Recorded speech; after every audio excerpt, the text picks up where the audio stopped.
이제 예배가 시작됩니다. 성도님들의 온 몸과 마음을 예배로만 집중해 주시기 바랍니다.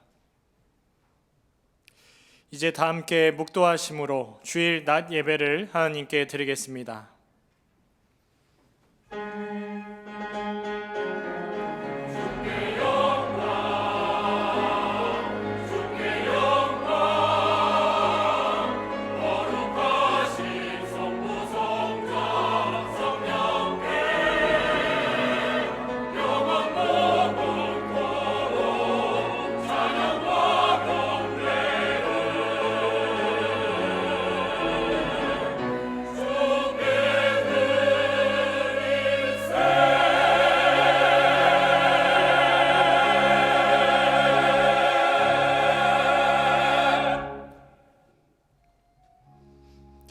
요셉은 무성한 가지 곧 샘 곁에 무성한 가지라. 그 가지가 담을 넘었도다. 아멘. 하늘에 계신 우리 아버지여, 이름이 거룩히 여김을 받으시오며 나라의 임하옵시며 뜻이 하늘에서 이룬 것 같이 땅에서도 이루어지이다. 오늘날 우리에게 일용할 양식을 주옵시고 우리가 우리에게 죄 지은 자를 사하여 준 것 같이 우리 죄를 사하여 주옵시고 우리를 시험에 들게 하지 마옵시고 다만 악에서 구하옵소서. 대개 나라와 권세와 영광이 아버지께 영원히 있사옵나이다. 아멘.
교동문 제36문 시편 90편입니다. 제36문을 함께 교독하겠습니다. 주여, 주는 대대에 우리의 거처가 되셨나이다.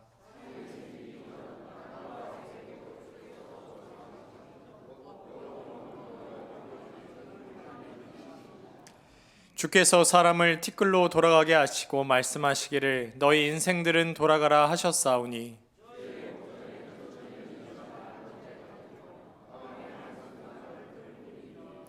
주께서 그들을 홍수처럼 쓸어가시나이다. 그들은 잠깐 자는 것 같으며 아침에 돋는 풀 같으니이다.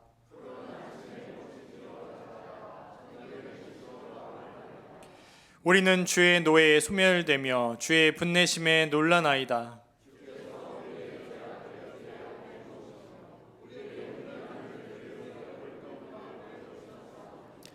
우리의 모든 날이 주의 분노 중에 지나가며 우리의 평생이 순식간에 다하였나이다.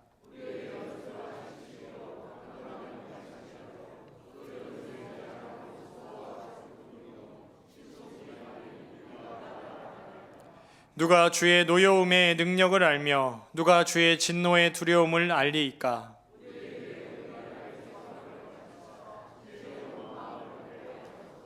아멘.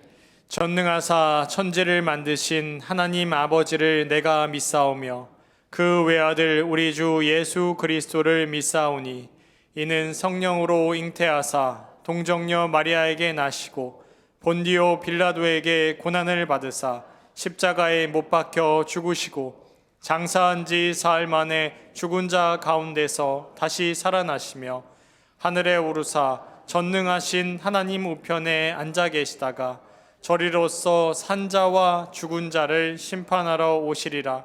성령을 믿사오며 거룩한 공예와 성도가 서로 교통하는 것과 죄를 사하여 주시는 것과 몸이 다시 사는 것과 영원히 사는 것을 믿사옵나이다. 아멘.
보라, 내가 새 일을 행하리니 이제 그것이 나타나리라. 광야에 길을 내고 사막에 강을 내시는 하나님 아버지, 2023년도를 은혜 가운데 지켜주시고 2024년도 새해를 맞이하여 택한 백성들을 위하여 새 일을 행하시고 나타나게 해 주실 줄 믿습니다. 예배 가운데 하나님의 영광이 충만하게 임재하여 기쁨으로 넘치는 예배가 되게 하여 주시옵소서. 복음과 사랑으로 지경을 넓히는 교회로 금년하에 교회 표로 정하게 하시고 우리 모두의 마음을 기도로 준비하게 하심을 감사드리옵나이다. 하나님의 사랑의 복음을 먼저 가까운 가족과 이웃들에게 전하고 이 지역과 세계 열방으로 복음 전파가 이루어지게 하여 주시옵소서. 승동의 모든 권속들에게 말씀으로 은혜 받고 형통하며 기도함으로 새 힘이 공급받게 하여 주시옵소서. 우리의 지난 한 주간의 삶 가운데 말씀에 순종치 못하고 내 생각의 소견대로 옳은 대로 살아왔던 불순종의 모든 죄악을 이 시간 내려놓고 간절히 회개하며 죄 사함 받기를 원합니다. 모든 죄가 사함 받고 하나님의 은혜로 돌이키게 하시고 거룩함으로 새 사람으로 변화하게 하여 주시옵소서. 몸된 승동교회를 위하여 기도합니다. 예배를 통하여 늘 풍성한 영의 양식을 공급받고 상한 심령, 갈급한 영혼들에게 말씀으로 은혜 받고 구원받는 역사가 있게 하시고 성령의 뜨거움과 생명이 넘치는 교회가 되게 하여 주시옵소서. 피택 안수집사 권사로 세움받은 직분자들이 맡겨진 직분 잘 감당케 하시고 교회를 겸손으로 섬기고 협력자가 되어서 주의 나라 확장에 쓰임받는 충성된 일꾼이 되게 하여 주시옵소서. 2부 예배 후에 예결산을 위한 공동의회를 하나님 은혜 가운데 허락하심을 감사드려오며 모든 결산이 종료되고 2024년도에 예산안이 통과되어서 교회에서 기도로 준비된 모든 일들 잘 집행할 수 있도록 인도하여 주시옵소서. 최영태 담임 목사님의 기도로 준비한 말씀 선포 가운데 함께해 주셔서 오직 복음으로 살아계신 생명의 말씀이 선포되어 권세 있고 능력의 말씀이 선포되게 하여 주시옵소서.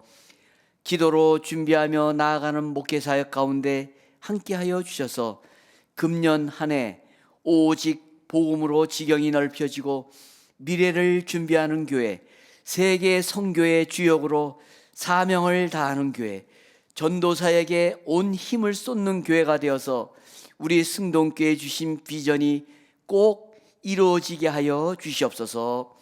온 회중과 함께 마음을 모아 올려드리는 임마누엘 찬양대의 찬양을 주님 홀로 영광받아 주시오며 예수님의 이름으로 기도드리옵나이다. 아멘.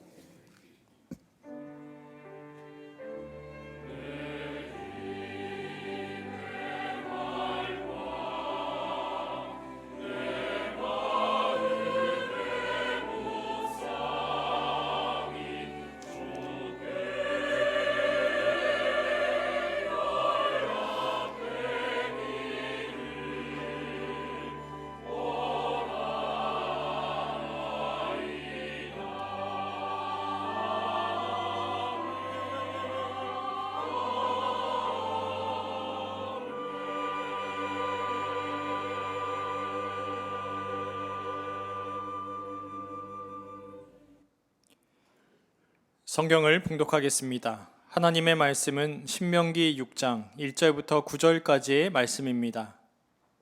신명기 6장 1절부터 9절까지의 말씀을 제가 봉독하겠습니다.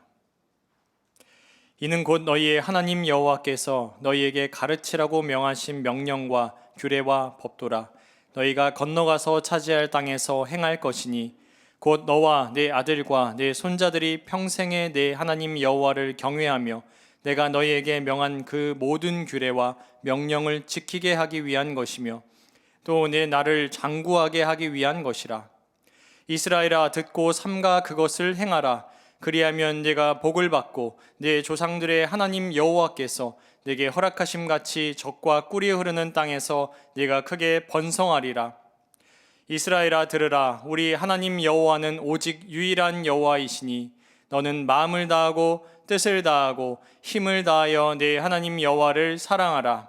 오늘 내가 네게 명하는 이 말씀을 너는 마음에 새기고 네 자녀에게 부지런히 가르치며 집에 앉았을 때에든지 길을 갈 때에든지 누워 있을 때에든지 일어날 때에든지 이 말씀을 강론할 것이며 너는 또 그것을 네 손목에 매어 기호를 삼으며 네 미간에 붙여 표로 삼고 또 내 집 문설주와 바깥문에 기록할지니라.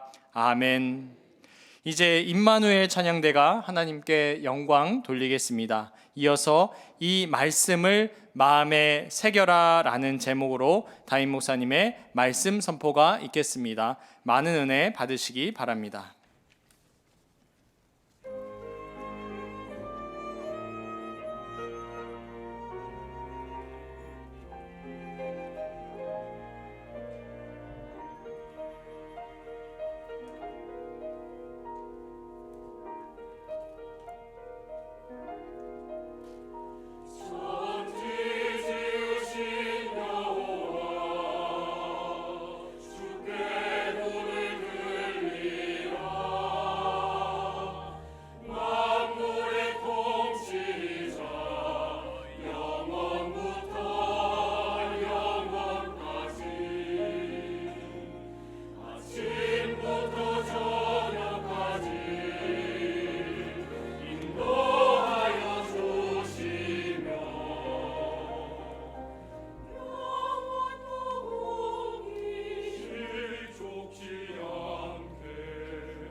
아멘. 은혜로운 찬양 감사드립니다. 우리 자유분들하고 한번 인사하겠습니다. 하나님의 말씀을 마음에 새깁시다. 이렇게 인사하겠습니다. 네, 한 번 더 인사하겠습니다. 그러면 하나님이 당신을 지켜주실 것입니다. 이렇게 인사하겠습니다. 네, 감사합니다. 오늘 찬양의 내용이기도 하고 또 그리고 오늘 주시는 신명기 6장의 말씀의 내용이기도 합니다. 신명기의 말씀은 가나안으로 진군을 하는 이스라엘 백성들을 모압 평지에다가 모세가 모아놓고 그들에게 주지시켜 줘야 될 하나님의 그 말씀을 그 영혼 가운데 심어주는 그런 그 내용이다라고 그렇게 이야기를 했습니다. 이스라엘 백성들의 과거의 행적을 돌아보고 또 그리고 여전히 그들에게 동일하게 말씀하신 하나님의 말씀의 내용이 무엇인지 그리고 그래서 이들이 무엇을 지키고 살아가야 하는지를 모세는 이스라엘 백성들에게 당부하여서 이야기를 하게 됩니다. 그래서 신명기에 중요한 그런 그 주제 가운데 오늘 우리 6장의 말씀에 보면은 쉐마 이스라엘이라고 해서 이스라엘 백성아 들으라라고 하는 그런 그 내용으로 모세가 하나님의 말씀을 받고 이스라엘 백성들에게 이와 같은 내용을 선포하게 됩니다. 그래서 이들은 하나님의 말씀을 받고 또 단순히 그것을 받을 뿐만 아니라 자신들의 그 마음의 신비에 잘 새겨가지고 하나님의 뜻 가운데 세워지는 그런 그 민족이 됩니다. 그리고 또 모세는 그 일을 위해서 마지막까지 하나님 앞에서 헌신해서 일하는 그런 그 모습을 보여줍니다. 그래서 오늘 우리가 읽은 이 신명기 6장의 말씀에는 말씀이 이스라엘 백성들에게 또 그리고 오늘날 이 시대를 살아가는 그리스도인 된 우리들에게 얼마나 중요한지를 일깨워주고 있습니다. 그래서 그 의미라고 하는 측면에서나 또 다른 측면에서도 우리는 이 말씀을 마음에 새기고 살아가야 한다는 거죠. 그래서 우리의 이 말씀이 가지는 그 위상과 의미에 대해서 오늘 우리가 이 말씀을 통해서 함께 돌아보고 마음에 새기는 시간을 가지도록 하겠습니다.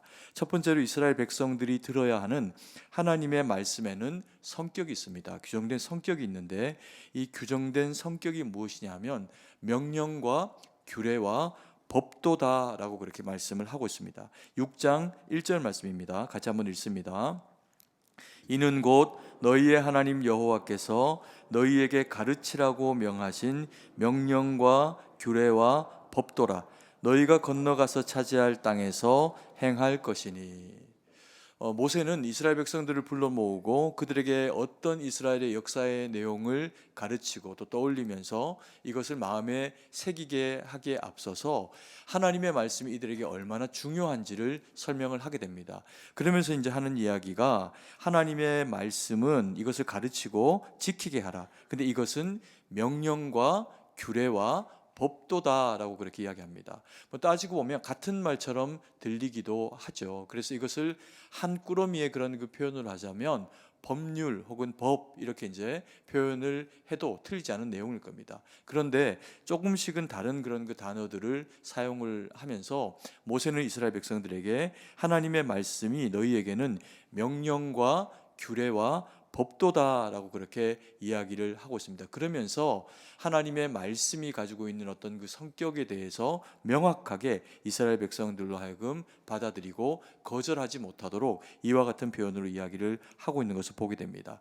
그러면서 첫 번째 모세가 이스라엘 백성들에게 이 하나님의 말씀이 너희에게는 명령이다라고 그렇게 말씀을 하고 있는 것을 보게 됩니다. 여러분, 명령이 무엇인가요? 이 명령은 관계를 기반으로 하고 있는 내용입니다. 그것도 그저 그냥 수평적인 관계가 아니라 수직적인 측면에서의 관계로 상하가 구분되어져 있는 대상이나 조직이 그 아랫 사람이나 아랫 단계의 그 조직에게 명령을 하다라는 거죠. 그래서 윗선에서 아랫선으로 이 명령이라고 하는 구조가 떨어지게 되면은 이것을 아랫선에서는 거절할 수가 없는 내용입니다. 물론 윗사람도 이 내용을 이야기를 할 때 신중히 그리고 틀리지 않은 중요한 가르침을 줘야겠죠. 하나님은 당연히 우리에게 왕이시기도 하고 참 부모님이시기도 하니 이스라엘 백성들에게 거절할 수 없는 가르침을 그래서 명령의 형태로 주시고 계신다는 겁니다. 그래서 위로 하나님이, 아래로 백성들에게 명령의 말씀으로 주면 이스라엘 백성들은 이것을 순종해내야 된다는 거죠.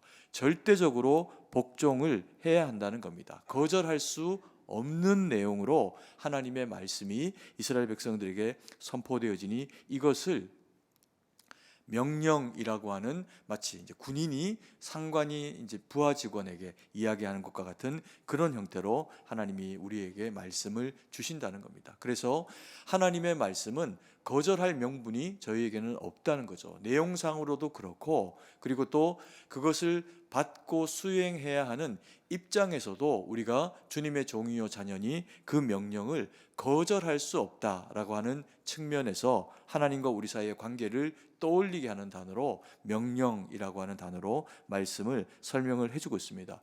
그리고 두 번째로 모세가 하나님의 말씀에 대해서 뭐라고 이야기하냐면 규례다라고 그렇게 이야기합니다. 규례는 히브리 단어가 가지고 있는 원어상의 의미로는 규칙, 그리고 법령, 관습, 의무, 이렇게 이제 표현이 됩니다. 어떤 한 지역을 살아가는 동시대에, 그리고 같은 지역에 살아가는 백성이거나 아니면 그 지역의 사람이라면 성문화된 어떤 이제 법을 가질 수가 있겠죠. 당연히 하나님의 백성들은 율법이라고 하는 성문화된 법을 가집니다. 또 그뿐만 아니라 그들이 관습적으로 행해져 오는 하나님의 백성이라면 우리는 이렇게 살아야 된다. 혹은 이 지역과 이 나라에 사는 사람이라면 이게 성문화된 법이 아니어도 우리끼리는 다 아는 통용화된 어떤 문화적인 법이 있을 수 있습니다. 이것도 거절하면 대가를 지불하거나 아니면은 저 사람은 참 사람답지 못하다, 이런 이제 평가를 받게 되죠. 그 나라의 국민답지 못하다라고 하는 그런 이제 평가를 받게 되는 것이 이 규례라고 하는 법이 가지고 있는 모습입니다. 그래서 하나님의 백성이라면 당연히 이와 같은 관습법 내지는 성문법이든 다 그것을 마음에 새기고 하나님의 자녀답게 살아가야 한다라고 하는 측면에서의 거절할 수 없는 포괄적인 어떤 이제 그런 그 법의 가치, 이것이 이제 규례인데, 하나님의 말씀이 이스라엘 백성들에게는 이와 같이 포괄적으로 생활과 그리고 법과 모든 상황 가운데 기준과 가치가 된다. 이것을 모세가 이제 규례라고 그렇게 이야기를 하면서 너희가 이것 또한 거절하지 못한다라고 말씀을 하고 있는 겁니다. 그리고 세 번째로 이야기하는 것이 법도입니다. 법도. 이 법도는 히브리 이제 원어상의 의미로는 심판, 재판, 그리고 공의, 그리고 법령, 이런 이제 의미를 가지고 있습니다. 그래서 이것은 다른 것이 아니라 절대적인 가치의 법입니다. 딱 정해져 있는, 이것을 넘어서거나 이렇게 하지 않으면 관역을 빗나간 죄가 돼가지고 이게 하나님의 법에 위배가 된다는 겁니다. 그래서 하나님의 백성이라면 법이 없는 백성이 아니니 하나님의 말씀을 법으로 가지고 타협할 게 아니라 이것이 부딪혀오는 이 법에 부딪히는 어떤 내용도 다 거절하면서 오직 하나님의 말씀에 순종해서 가라는 겁니다. 그래야지 너희가 하나님 앞에서 영적으로 범법자가 되지를 않는다는 거죠. 그래서 강력한 법, 보편의 법, 그리고 절대적인 가치, 이런 의미에서 하나님의 말씀을 법도라고 그렇게 표현을 하고 있습니다. 그래서 우리가 하나님의 이 명령과 규례와 법도를 가진다라고 하는 것은 이스라엘 백성이라고 하면 누구나 다 따라야 된다는 겁니다. 관계적으로 봐도 하나님의 백성이니 그 명령을 따라야 되고, 내용적으로 봐도 우리가 하나님의 백성이고 거기에 살아가니 그 백성답게 살아가야 하고, 그리고 또 우리에게는 법이 주어져 있지 않은 것이 아니라 명확한 하나님의 말씀이 우리에게 주어져 있으니 그것에 순종해서 살아가야 한다는 거죠. 대상과 그리고 또 방식과 내용에서 절대적으로 예외가 없는 법이 하나님의 법이다라고 이야기를 하면서 강력하게 이것을 이스라엘 백성들에게 요구하고 계시는 겁니다. 그리고 이렇게 명령과 규례와 법규가 되어져서 법도가 되어져 가지고 이스라엘 백성들에게 선포되어질 때 이들에게는 책임이 따릅니다. 그 책임이 뭐냐면 이것을 그 후대에게, 자기만 아니라 모든 후대와 이웃들에게 가르쳐서 준수하고 지키게 해야 하는 그런 그 책임이 있다는 거죠. 그래서 모세를 통해서 지도자들에게 이 법이 정확하게 선포되어지면 이 법은 그 하부 구조로 또 명령과 규례와 법도의 형태로 전달이 되게 됩니다. 그리고 각 가정의 그 부모는 자녀들을 하나님의 말씀 토라를 율법으로 그들에게 전수하고 명령하고 규례와 법도로 또 가르쳐야 하는 책임을 가집니다. 그래서 이스라엘 백성이라고 하면 누구 한 사람 예외 없이 이 하나님의 법에 지배당하고 그리고 또 지키며 살아가야 한다는 거죠. 이것은 지금 우리가 살아가는 그리스도인들에게도 전혀 다르지 않습니다. 하나님은 이 말씀을 우리에게 여전히 말씀하시는 살아계신 하나님으로 우리에게 지금 이 말씀을 주셨다라고 그렇게 신명기는 그렇게 말씀을 하고 있습니다. 그래서 우리는 이 말씀을 받고 예수 그리스도의 보혈의 공로로 말미암아 주님의 거룩한 자녀로서의 신분을 획득하여 얻게 되면 하나님이 예수님을 통해서 우리에게 주신 그 명령을 따라야 합니다. 그게 뭐냐면요, 마태복음 28장 19절 20절 말씀입니다. 같이 한번 읽습니다. 그러므로 너희는 가서 모든 민족을 제자로 삼아 아버지와 아들과 성령의 이름으로 세례를 베풀고 내가 너희에게 분부한 모든 것을 가르쳐 지키게 하라. 볼지어다 내가 세상 끝날까지 너희와 항상 함께 있으리라 하시니라. 여기에 보면 우리가 예수님으로 말미암아 분부하신 모든 것을 가르침으로 받게 되어 있습니다. 그리고 이것을 먼저 받은 사람들은 어떻게 해야 됩니까? 가서 모든 민족을 제자로 삼아서 아버지와 아들과 성령의 이름으로 세례를 베풀고 우리가 이것을 배워 가지게 된 이 거룩한 지식을 그들 또한 가지고 지키고 살아가게 하라라고 그렇게 말씀을 하고 계십니다. 그래서 신명기 6장의 쉐마 이스라엘 백성이면 들어야 한다. 무엇을요? 하나님의 법도와 명령과 그리고 규례를, 이것이 신약 시대를 살아가는 우리 그리스도인들에게도 전혀 예외가 아니라는 겁니다. 주님이 이것을 위해서 오셨고 말씀이 육신이 되어 우리 가운데 오셔서 선포하신 이 말씀을 우리는 받고 전하며 살아가라는 거죠. 그래서 우리가 받은 이 복음이라고 하는 절대적인 가치의 하나님의 말씀은 전파되어지고 가르쳐져야 한다는 겁니다. 잊어버리고 내 것으로 끝나는 일이 있어서는 안 된다는 거죠. 우리가 복음을 전하고 하나님의 사람으로서 세계와 그리고 이웃과 가정 가운데서 내 가까운 지척의 사람들에게 복음을 전하며 살아가야 하는 것은 이게 법이기 때문입니다. 이 법이 없으면 법 없는 백성이 되어버려 가지고 무법천지한 세상에 살아가는 것과 다르지 않다는 거죠. 하나님께서 하나님의 말씀을 주신 대상들에게는 약속하셨습니다. 뭐라고요? 내가 너희와 항상 어떻게 하겠다? 함께 하겠다, 이렇게 약속하셨습니다. 함께 하시는 하나님, 임마누엘의 주님을 경험하는 방식이 뭐냐면 말씀이 육신이 되어 오신 주님의 말씀을 마음에 받고 새기고 순종하며 전하며 살아가게 될 때 놀랍게 역사하시는 하나님의 은혜를 우리는 경험하게 된다는 겁니다. 그리고 두 번째로, 이스라엘 백성들은 그러면 왜 하나님의 말씀을 들어야 하나요? 이스라엘 백성들은 듣고 삼가 행하기 위해 가지고 말씀을 들어야 한다라고 그렇게 말씀합니다. 6장 3절 말씀인데요, 같이 한번 읽습니다. 이스라엘아 듣고 삼가 그것을 행하라. 그리하면 내가 복을 받고 내 조상들의 하나님 여호와께서 내게 허락하신 것 같이 젖과 꿀이 흐르는 땅에서 내가 크게 번성하리라. 이것은 이제 그리스도인들이 예배를 대하고 또 예배 가운데 선포되어지는 하나님의 말씀에 대해서 근본적으로 어떤 태도를 가지고 그 말씀을 받아야 하는지를 우리에게 일깨워주고 그리고 또 점검하도록 요구하고 있습니다. 이스라엘 백성들은 제사를 드립니다. 우리는 제사를 드리지 않죠.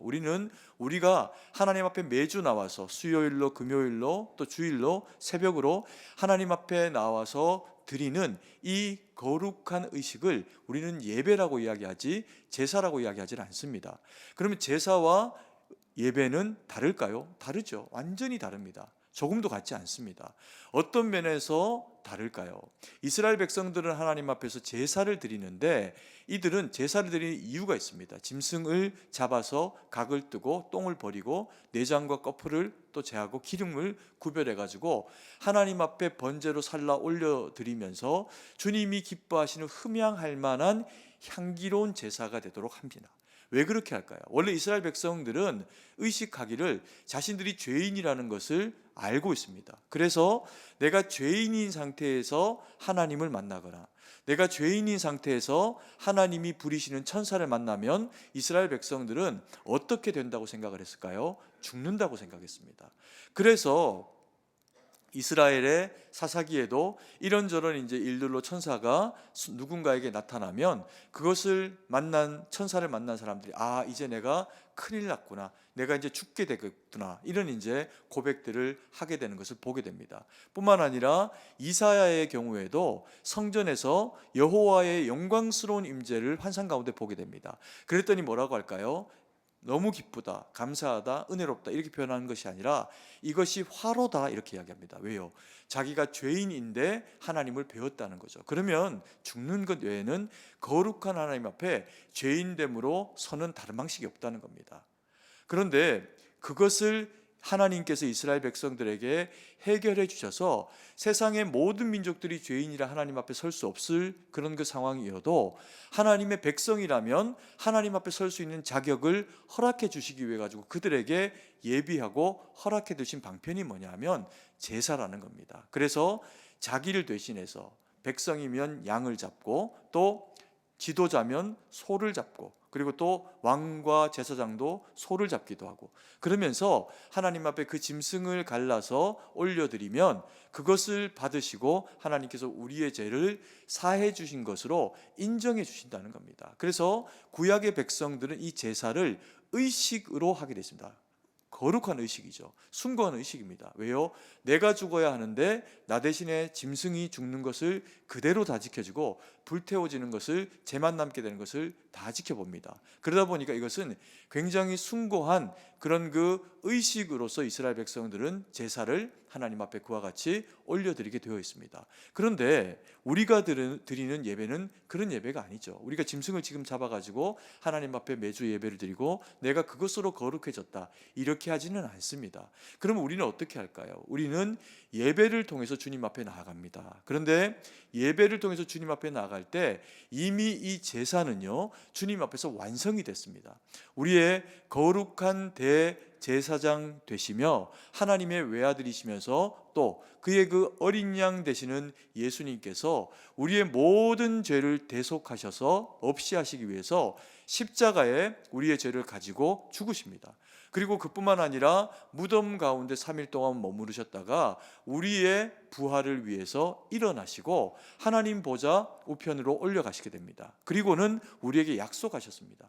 내가 너희 가운데서 올려가는 것이 너희에게 유익하다 말씀하시면서 성령 하나님을 우리 가운데 보내시기로 약속을 하셨습니다. 그래서 우리는 의식으로서의 예배를 하나님 앞에 그렇게 모양으로 드리는 것이 아니고 이 자리에 진짜 주님과의 거룩한 만남을 기대하고 소망하면서 말씀이 육신이 되어 오신 주님을 선포되어지는 말씀 가운데 다시 만나는 거룩한 과정으로 예배를 하나님 앞에 올려드리는 겁니다. 그러면 성령 하나님이 우리의 심령을 조명하시고 그리고 말씀을 깨닫게 하시고 받아들이게 하시면서 여전히 우리 가운데 살아계셔서 말씀하시는 하나님의 말씀을 듣고 수용하게 하시는 거죠.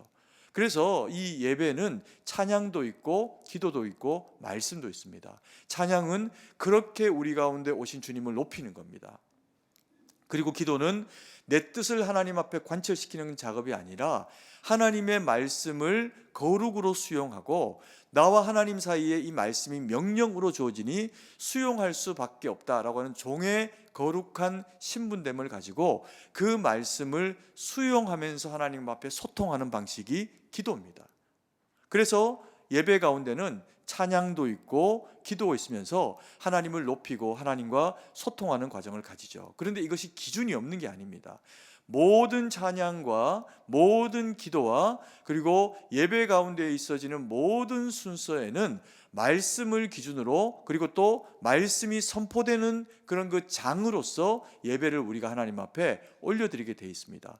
그래서 이 예배가 다른 어떤 것들보다 중요할 뿐만 아니라 이 예배의 찬송도 중요하고 기도도 중요하지만 제일 중요한 것은 말씀이라는 겁니다. 왜요? 주님이 말씀이 되어 우리 가운데 오신 분이고 그래서 이 말씀을 주셨고 이 말씀으로 지금도 우리와 하나님 사이에 소통을 해주고 계시기 때문에 그래서 말씀이 가장 중요하다는 겁니다. 그래서 이 말씀을 명령으로 규례로 법도로 받고 하나님의 말씀을 마음에 새기고 우리로 하여금 그렇게 살아가라고 말씀을 하시고 계시는 거죠.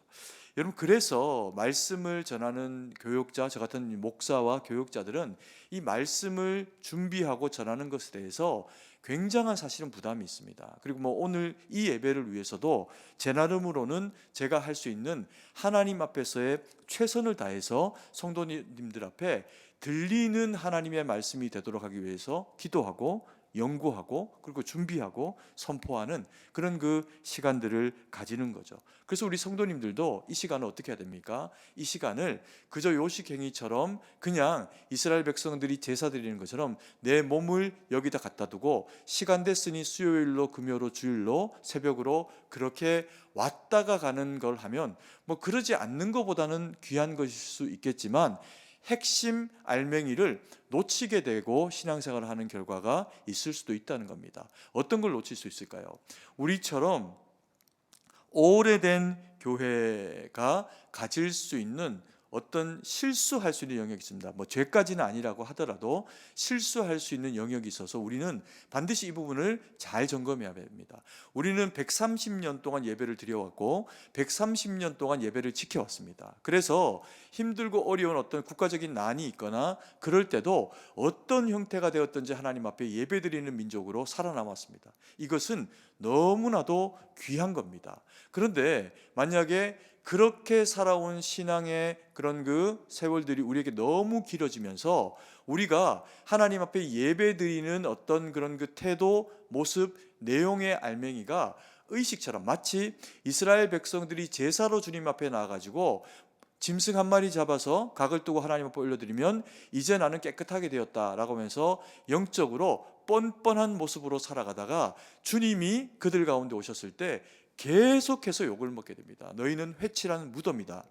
예배를 모르는 자다. 이렇게 얘기하시는 것이 아니라 너희는 회칠한 무덤이다. 겉은 멀쩡한데 속은 송장의 냄새가 난다라고 하면서 하나님이 예배로만 살아온 이스라엘 백성들을 엄히 꾸짖으십니다. 이게 자기의라고 하는 의인 겁니다.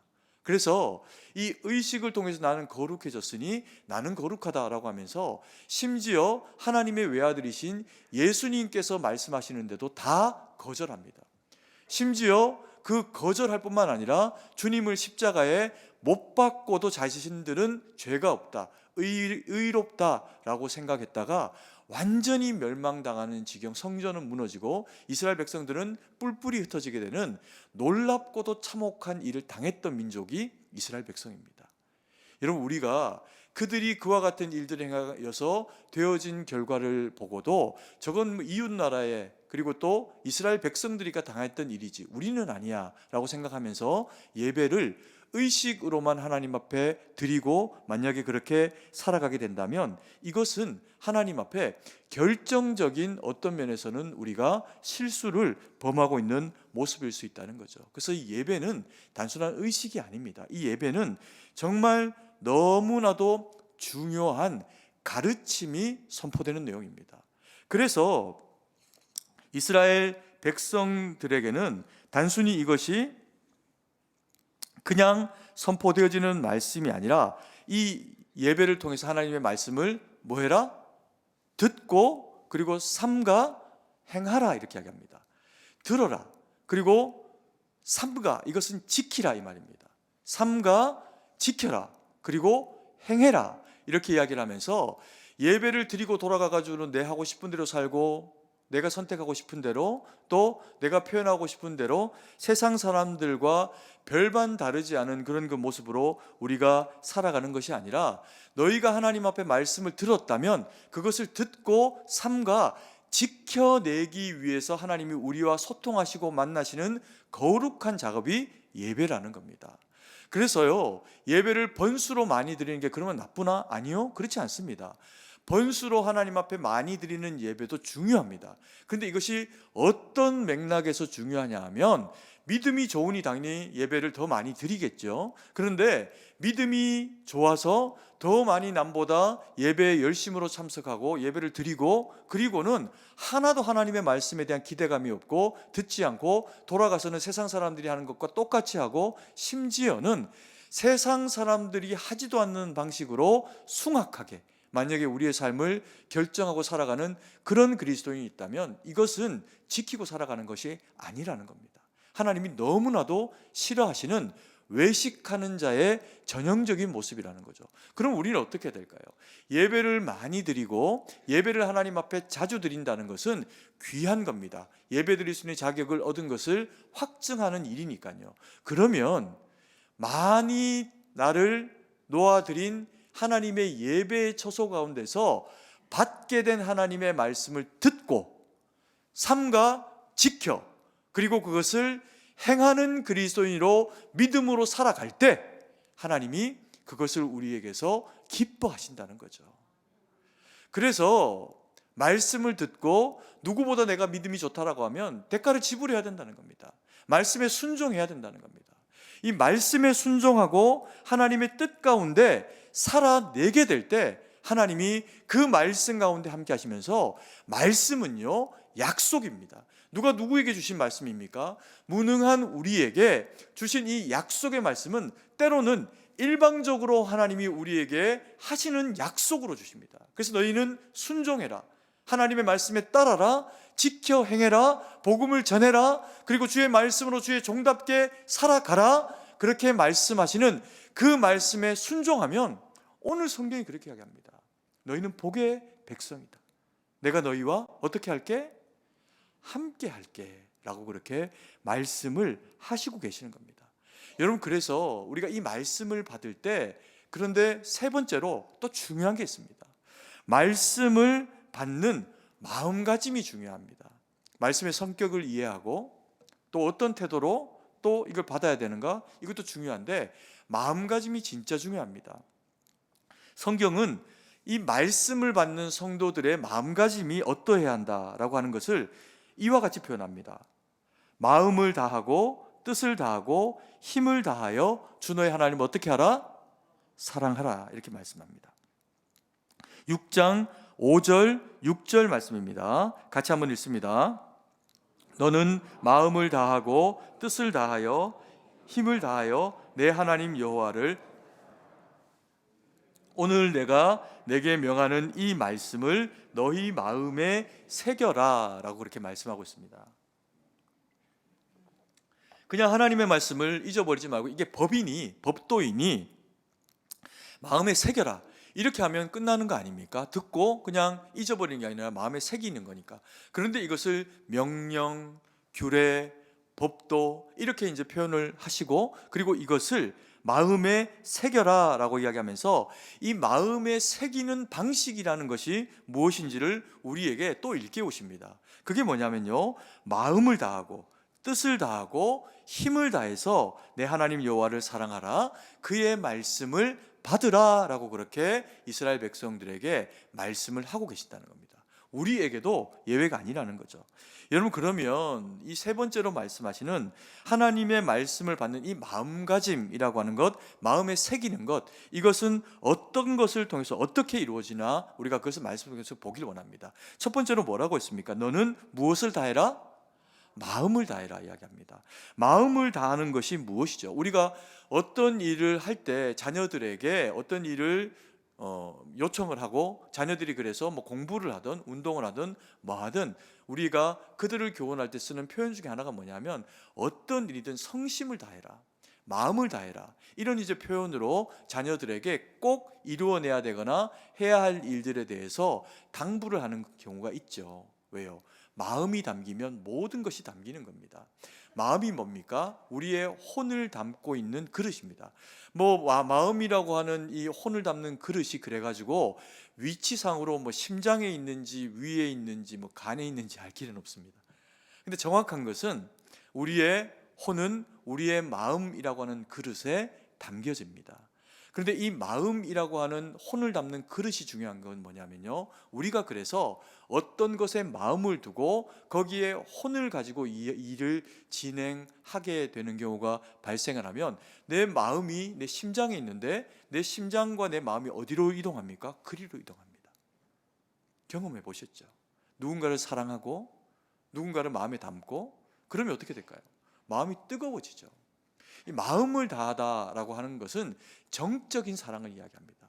불같이 뜨겁게 일어나는 사랑에 대해서 이야기합니다.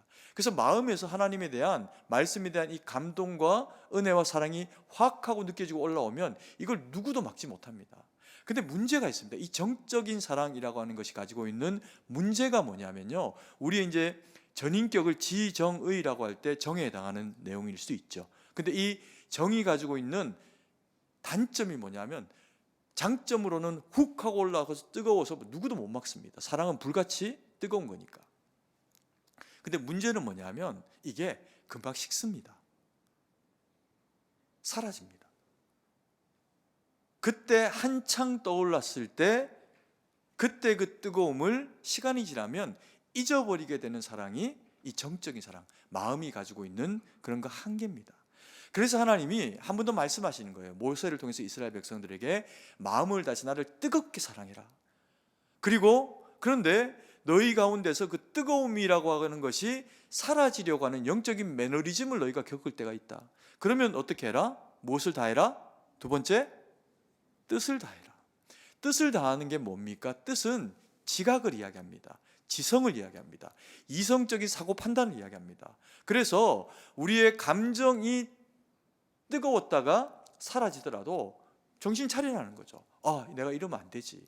하나님과 나 사이에 이 사랑이 이렇게 식어지다니. 그래서 영적인 자각을 일으키면서 의식적으로 내가 다시 하나님을 말씀을 붙잡아야지 하면서 성경을 읽고 그리고 말씀을 받아들이고 이성적으로 하나님의 말씀 가운데 끼어서 이게 있어야 지속적으로 분별력 있게 하나님의 말씀을 수용하고 살아갈 수 있는 힘을 가진다는 겁니다. 그래서 이성적으로도 지식으로도 하나님을 사랑하라는 겁니다. 그리고 세 번째로 또 무엇을 다해라? 힘을 다해라. 힘을 다해라. 이 힘을 다하는 사랑은 어떤 사랑일까요?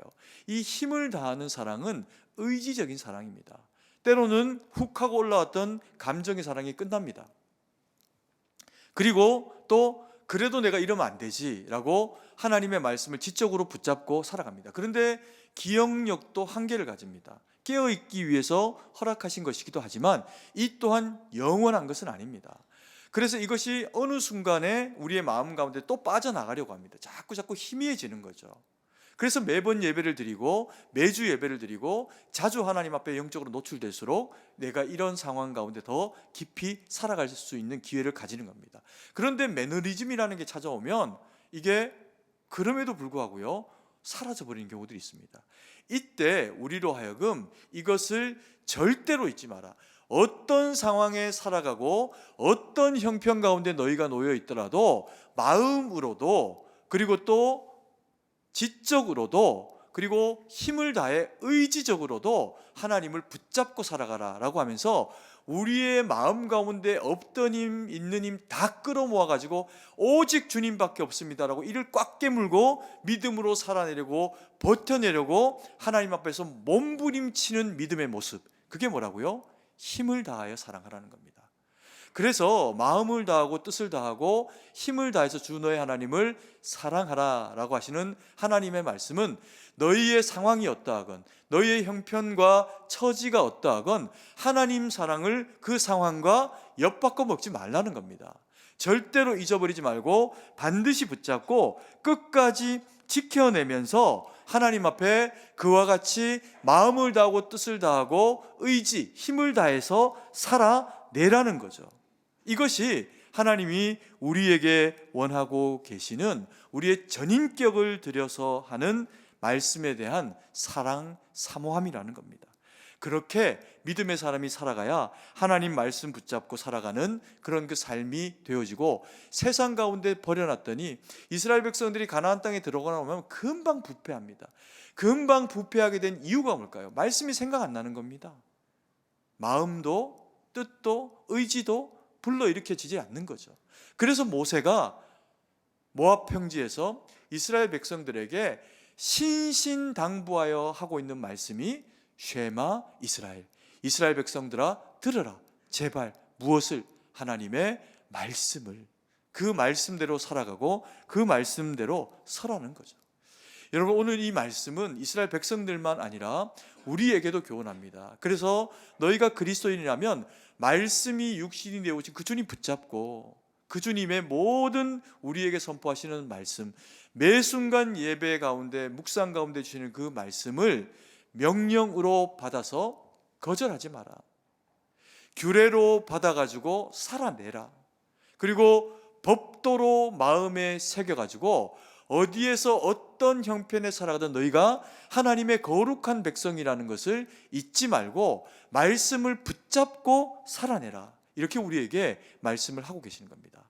근데 우리가 알면서도요, 점검해 봐야 될 이야기가 있습니다. 뭐냐면, 우리가 가끔씩 하나님의 말씀을 듣거나 또 말씀을 묵상하여 읽거나 그러는 중에 내 생각하고 내 가치의 기준, 나의 철학하고 부딪혀서 대립이 되는 하나님의 말씀을 보거나 듣거나 읽게 될 때가 있습니다.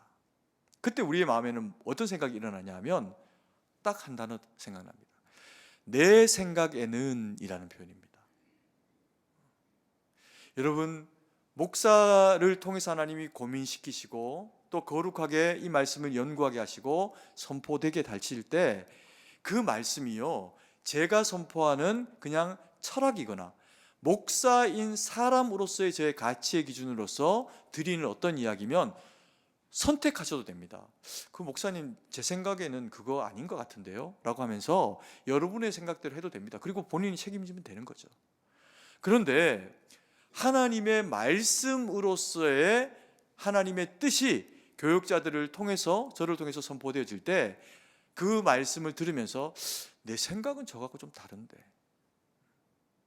11조라니, 선이라니, 내가 미워 죽겠는데 저 사람을 사랑하라니, 이런 내 생각에는 이라고 하는 내가 가지고 있는 가치 판단에 더 오름이 올라와서 하나님이 주신 그 말씀과 부딪히는 경험을 하게 되면요, 깨집니다. 우리가 우리의 삶에서 때로 어려움, 곤란함, 힘겨움들을 경험할 때가 있습니다. 그때 한번 돌이켜 보십시오.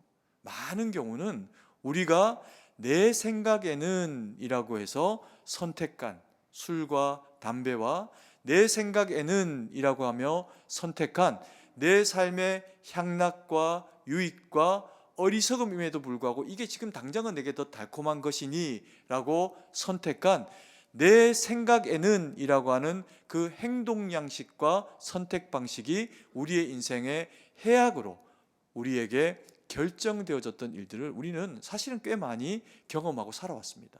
문제는 이걸 반복하면 안 된다는 거죠.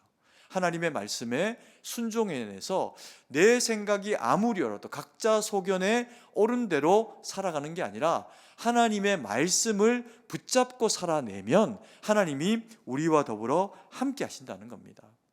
그래서 내 생각에는 이라고 하는 것은 대부분 틀린 겁니다. 하나님 말씀이 내 생각보다 옳습니다 라고 하는 것으로 붙잡고 살아내면 때로는요, 우리가 잘못해서 찾아오는 고난, 고통 이런 것이 아니라 어쩔 수 없이 세상 가운데 살아가다 보니 찾아오게 되는 감기도 있을 수 있고 질병도 있을 수 있고 내 육체와 상황에 연약함이나 어려움이 있을 수 있습니다. 그런데 이것을 하나님의 말씀을 붙잡고 살아가는 믿음의 사람들에게는 욥을 통해서 우리가 받지 않습니까? 결과적으로 그 어떤 고통과 고난도 비난받을 일이 아니라 그것을 통해서 더 영광 받으실 하나님의 말씀이 되게 하신다는 겁니다. 아멘이십니까? 그래서 성도들은 고난받고 힘들고 어려워도 내 생각대로 살아가는 사람이 아니라 하나님의 말씀을 삼가 지켜 행하고 살아가야 한다는 거죠. 그리고 마음에 새기고 또 그리고 뜻과 의지를 다해 가지고 사랑하고 사모함으로 하나님의 그 말씀에 순종하며 살아가게 되면 하나님이 우리의 모든 삶에 동행하시고 함께 하신다는 겁니다. 그게 오늘 우리가 읽은 6장 3절의 말씀입니다. 같이 한번 읽습니다. 이스라엘아 듣고 삼가 그것을 행하라. 그리하면 내가 복을 받고 하나님 여호와께서 내게 허락하신 것 같이 젖과 꿀이 흐르는 땅에서 내가 크게 번성하리라. 우리가 하나님의 말씀을 사모함으로 명령과 규례와 법도로 우리의 마음에 새기고 그렇게 하나님 앞에 삼가 지키며 행하고 살아가면 주님이 세 가지를 약속합니다. 그 첫 번째 게 뭐냐면요, 복을 주신답니다. 복 받기 싫으면 안 그래도 됩니다. 근데 성도가 복을 안 받으면 도대체 뭘 받고 살겠다는 겁니까? 성도는 무조건 뭘 받아야 됩니까? 복을 받아야 됩니다. 복을. 이 복이 어떤 형태로 하나님의 말씀을 지키고 살아가는 자들에게 주어지나, 이스라엘 백성들이 살아가게 된 그 가나안 땅이 물을 삼키는 땅이고 안악 자손이 있는 땅인데, 믿음의 눈 뜨고 순종하며 살아가니 그들에게 무엇과 무엇이 흐르게 해요? 젖과 꿀이 흐르는 세상이 되게 하십니다. 우리가 살아가는 세상이 말씀을 저버려라, 그렇게 살지 마라, 대가 지불하지 마라, 어렵지 않냐? 숱한 타협과 자기의를 발동시키고 이렇게 저렇게 우리를 넘어뜨리게 할 때조차라도 하나님 말씀 붙잡고 순종해내면 내 생각이 아니라 주의 뜻 가운데 거하기로 다짐하며 결정하며 그와 같이 믿음으로 살아내면 하나님께서 우리가 살아가는 지경이 젖과 꿀이 흐르는 땅이 되게 하신답니다. 그리고 그 정도를 어느 정도가 아니라 조금 잘 되게 하시는 게 아니라 내가 크게 어떻게 하리라? 번성하리라.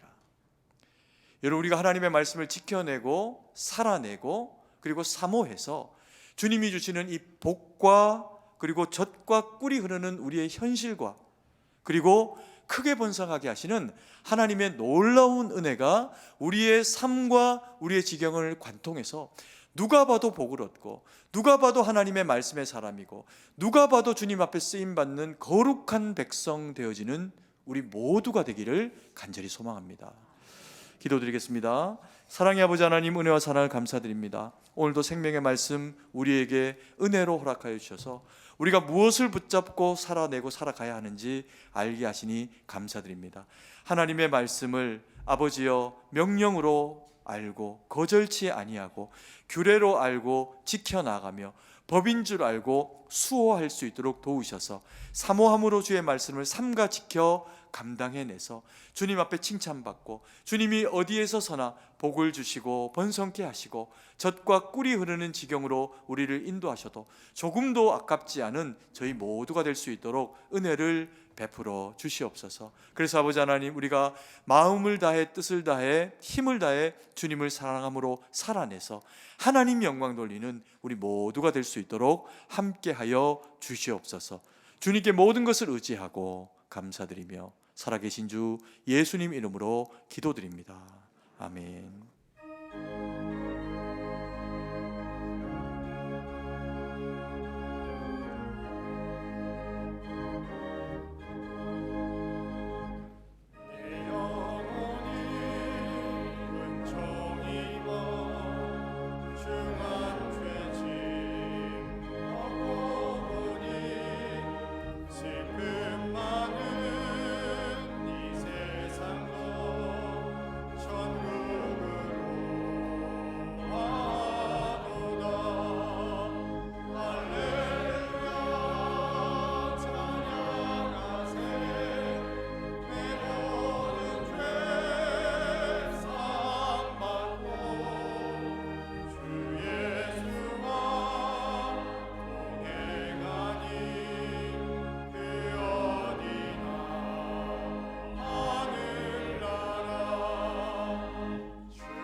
사랑 은혜와 풍성하신 아버지 하나님, 은혜와 사랑을 감사드립니다. 저희를 주의 택한 백성, 거룩한 자녀 삼으셔서 믿음으로 주님 앞에 예배드리고 또 귀한 예물 하나님 앞에 올려드릴 수 있는 자격 주시니 감사드립니다. 우리의 모든 것이 주님의 것인 줄 알아 그 가운데 일부러 주님 앞에 올려드리오니 이 예물 받으시고 우리의 모든 삶 가운데 동행하셔서 하나님 영광 돌리는 믿음의 삶이 될 수 있도록 은혜로 함께하여 주시옵소서. 아버지, 이 나라의 백성을 긍휼히 여기시고 불쌍히 여겨주셔서 이 땅이 당하고 있는 수많은 고통과 어려움 가운데 우리를 긍휼히 여기심으로 함께하여 주시옵소서. 아버지 하나님, 강단마다 생명의 말씀 쏟아질 때 하나님 그 말씀 붙잡은 거룩한 백성이 이 땅에 처처에 일어나서 하나님 그 말씀 붙잡고 빗대고 소금되게 살아낼 수 있는 지혜와 믿음의 능력으로 함께하여 주시옵소서. 그래서 하나님, 주의 백성들로 인해서 이 땅의 정치와 경제와 문화와 치안과 안보와 국방과 교육과 모든 영역 가운데 아버지 하나님, 주님이 고쳐 쓰시는 은혜 있도록 주님 오실 때까지 쓰임받는 이 나라 이 민족 되도록 함께하여 주시옵소서. 하나님, 우리 승동교회도 주님 앞에 그와 같은 쓰임 되기 원합니다. 우리 승동에 속한 모든 권속들, 우리의 자녀 세대, 우리의 청장년 세대, 우리 부모님 세대가 동일한 하나님의 은혜와 능력과 말씀 가운데 노출되고 아버지 하나님 순종해서 주님 영광 돌리는 각 세대로 주님 앞에 영적 거장으로 세워질 수 있도록 함께하여 주시옵소서. 하나님, 우리 부모님 세대 건강 지켜주시고 영육간에 강건하게 하시고 마지막까지 믿음으로 살아내고 기도하며 아버지 하나님 믿음의 본이 되어주는 아버지 하나님 거룩한 세대로 설 수 있도록 도우셔서 하나님, 참으로 우리 부모님들이 존경받고 건강하게 하나님 영광 돌리는 우리 부모님 세대들 다 될 수 있도록 함께하여 주시옵소서. 하나님뿐만 아니라 우리 청장년 세대 주님의 주시는 성령의 능력이 필요합니다. 험하고 힘든 이 시대를 주의 말씀 붙잡고 살아낼 때 때로 힘들고 어려운 일들이 있을 수 있습니다. 하나님, 그때도 여전히 주님의 말씀을 사모하고 주의 뜻을 붙잡고 아버지 하나님 바로 서서 하나님 영광 돌리는 세대들, 주의 도우심을 힘입고 경험해서 이겨내는 세대들 되도록 하나님, 우리 청장년 세대 가운데 그 삶에 동행하시고 함께하여 주시옵소서. 하나님, 우리 자녀 세대 가운데 복을 주십시오. 저들이 영적으로 메마른 세대 가뭄처럼 벌려진 아버지 하나님 땅 가운데 살아가는 자들이 아니라 촉촉히 내리는 이슬비와 같이 아버지 하나님 참 이른 비와 늦은 비로 하나님 저들의 영혼을 채우시고 때에 맞는 하나님의 도우심으로 함께 해주셔서 성령의 충만을 경험하는 세대, 주님이 지혜를 주시는 세대, 그리고 오실 주님 맞이하며 기대하며 살아가는 거룩한 세대가 될 수 있도록 도우셔서 우리 자녀 세대들 가운데 복음을 경험하고 부흥을 경험해서 하나님 영광 돌리는 일꾼 되도록 저들에게 성령의 능력과 지각으로 주의 지혜로 권능으로 함께하여 주시옵소서. 하나님, 우리 성도들 가운데 연약한 지체들이 있습니다. 아버지 하나님, 병들고 또 가난하고 지치고 상한 우리의 지체들이 있습니다. 하나님, 저들에게 또한 하나님 반드시 역사하시고 은혜 베푸르셔서 하나님 병든 자 낫게 하시고 상한 자 회복시켜 주시고 아버지 하나님 가난한 자 부요케 하시되 주여 모든 영광 주님 앞에 돌릴 수 있는 믿음의 복으로도 함께 해주셔서 하나님, 저들이 주의 뜻 가운데 잘 되어져서 우리가 함께 하나님 높이고 영광 돌릴 수 있도록 하나님, 우리의 모든 승동에 속한 권속들 가운데 함께 하시고 은혜를 베풀어 주시옵소서. 하나님, 참으로 세계 만방에 흩어져 복음 전하는 우리 선교사님들이 있습니다. 아버지, 저들에게 삶 가운데 함께 하시고 그 모든 사역의 지경 가운데 함께 하셔서 전하는 복음이 생명을 살리는 능력이 되어 주께로 돌아오는 일 되게 하셔서 아버지 하나님, 보람을 얻고 기쁘게 섬겨낼 수 있도록 주의 보호하심 가운데 또 악한 것들이 조금도 만지지 못하도록 하나님께서 은혜를 베풀어 주시옵소서. 하나님, 이 자리를 사모하나 나오지 못하는 지체들이 있습니다. 병실에서 여러 모양으로 군으로 아버지 하나님 또 그 지경에서 자신들의 소임을 따라 아버지 하나님 그 위치를 지켜내느라 하나님 이 자리에 나오지 못한 지체들을 긍휼히 여기시고 동일한 말씀의 성령의 능력과 은혜로 함께 하셔서 어디에 있든지 하나님 영광 돌리는 우리 모두가 될 수 있도록 함께하여 주시옵소서. 주님께 모든 것을 의지하고 감사드리며 살아계신 주 예수님 이름으로 기도드립니다. 아멘.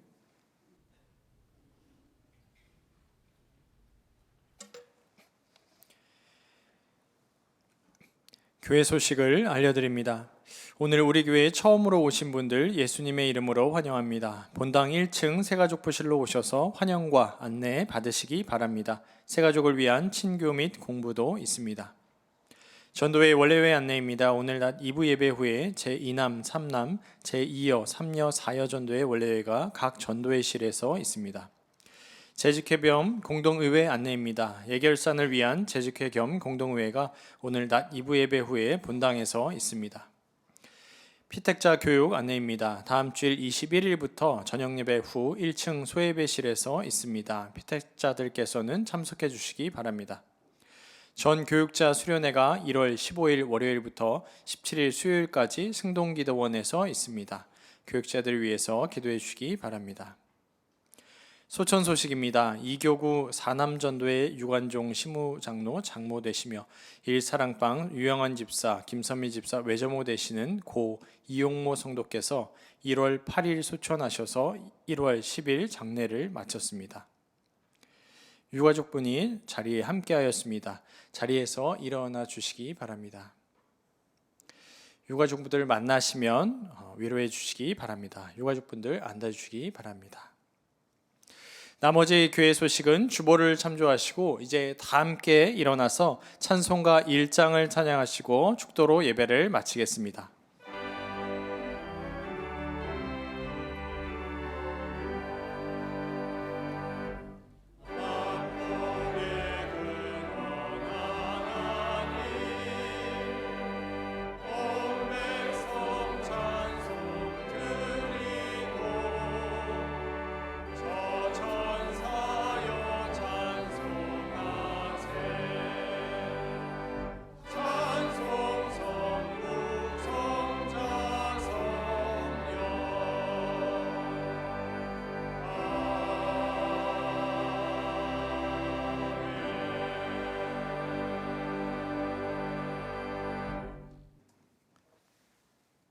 이제는 우리 구주 예수 그리스도의 구속의 은혜와 무한하신 하나님 아버지의 사랑하심과 성령의 위로교통 충만하심의 은혜의 역사가 그리스도의 보혈의 그 거룩한 공로로 되어진 그리스도인의 그 복된 직분 가지고 오직 주시는 하나님의 말씀을 명령과 규례와 법도로 알고 하나님 영광 위에 삼가 지켜 행하며 사모함으로 주님 앞에 믿음으로 살아내기로 다짐하며 결정하는 주의 거룩한 백성들 머리 위에 이제로부터 영원토록 함께 계실지어다.